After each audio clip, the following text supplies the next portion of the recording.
홀리 5.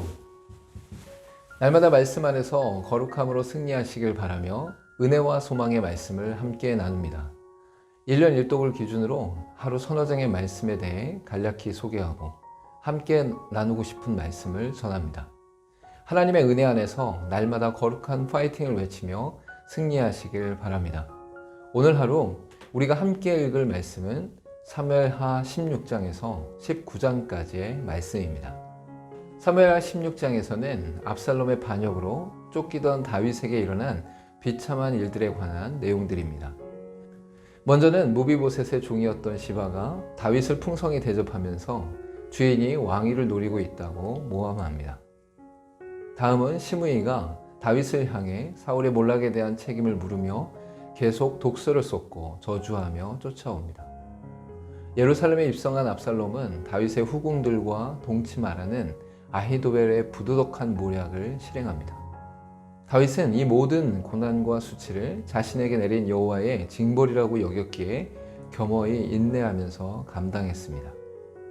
17장에서는 반역에 성공한 압살롬이 다윗을 공격하기 위한 마지막 모략을 계획하는 내용입니다. 아히도벨은 즉시로 정예 군사를 이끌어 다윗을 공격해야 한다고 주장했고, 후세는 모든 이스라엘의 군대를 모집해서 견고히 한 후에 공격해야 한다고 주장했습니다. 결국 압살롬은 후세의 계략을 선택하였고, 후세는 다윗에게 사람을 보내어 요단 건너편 마하나임으로 건너게 합니다. 결국 압살롬과 다윗이 서로 대치하는 상황 속에 있었지만 하나님께서는 다윗을 돕는 자들을 보내십니다. 18장에서는 다윗의 군대와 압살롬의 군대가 전투를 치르는 사건과 다윗 군대의 승리와 함께 압살롬의 죽음을 다루고 있습니다. 요압, 아비새 이때로 조직력이 좋았던 다윗의 군대가 숫자가 많았던 압살롬의 군대를 무찌르게 됩니다.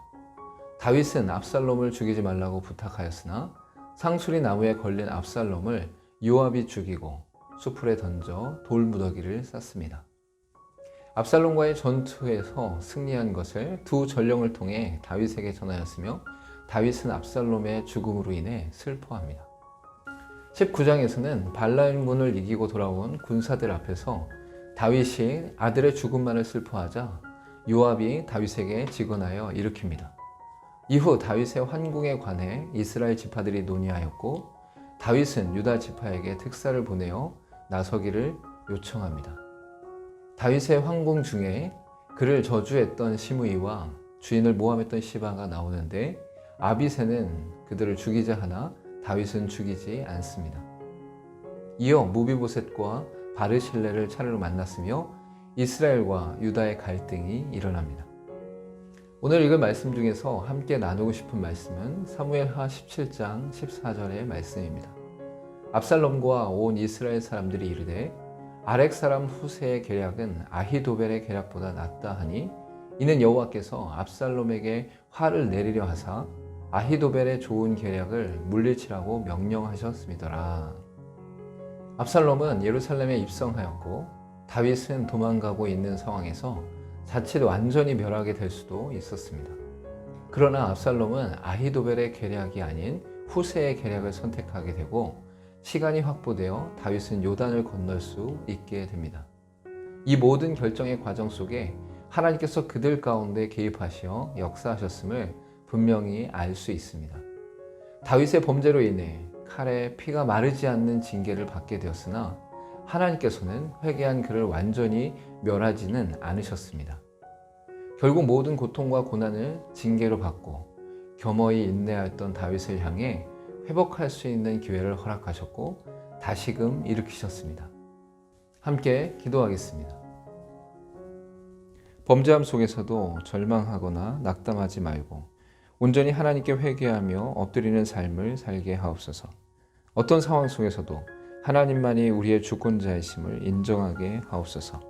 예수님의 이름으로 기도하옵나이다. 아멘. 우리는 실패하거나 좌절하거나 포기할 수 있습니다. 그러나 하나님의 살아계심과 역사하심을 의지하고 다시금 우리의 죄악을 온전히 회개하고 하나님 앞에서 일어나는 저와 여러분 되길 소망합니다. 오늘도 홀리 5